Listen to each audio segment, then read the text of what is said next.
Karibu mwana michezo. Leo pia ni siku miongoni mwa siku ambazo tuko hapa kwa ajili ya kukupa update, matukio na habari tofauti tofauti zinazohusu masuala ya kimichezo kuelekea kwa mchezo bora zaidi ambao watu wengi tunausubiria kutazama, kati ya timu ya Young African dhidi ya timu ya FAR Rabat, mchezo ambao utachezeka siku ya Jumamosi kule Zanzibar. Sasa kama hauja subscribe kwenye YouTube channel yetu, basi subscribe, bonyeza alama ya kengele ili mradi uwe miongoni mwa watu wa mwanzoni zaidi kufahamu hiki ambacho na kujuza muda huu. Mchezo bora sana huu ambapo hizi timu mbili zinaenda kukutana. Unaweza kuwa unajiuliza kwa nini klabu ya Yanga mchezo wao wanaenda kucheza katika viwanja vya Amani Complex kule Zanzibar. Ni kwa sababu wamechagua mchezo wao kwanza katika hatua ya makundi kwenda kucheza huko, na timu ya FAR Rabat moja kati ya timu kubwa, timu ambazo zina uwezo mkubwa, na wenyewe Yanga wamethibitisha kupitia msemaji wao Ally Kamwe kwamba mchezo huo utakuwa sio mchezo wa kilele mama, mchezo ambao inabidi wapate pointi 3 muhimu ili mradi waweze kukaa nafasi nzuri.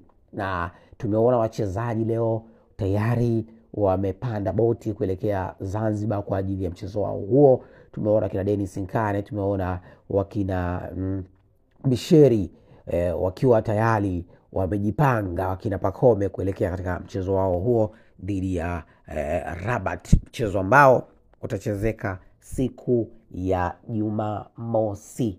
Na wewe comment zako ziko vipi kuelekea kwa mchezo huu? Unadhani club ya Yanga mchezo huu wao utakuwa karata itaangukia upande wao, au unaona vipi kutokana na kuchezea katika uwanja wa Amani Complex? Wenyewe Amani Complex wanaita uwanja wa Guantanamo. Wewe una lipi la kusemea kuhusu mchezo huu? Lipi la kulizungumzia kuhusu mchezo huu? Unaionaje klabu ya Yanga kwa michezo yao mitatu iliyochezwa nyuma dhidi ya KMC na mchezo ule ambao waliweza kutoa suluhu dhidi ya Mbeya City?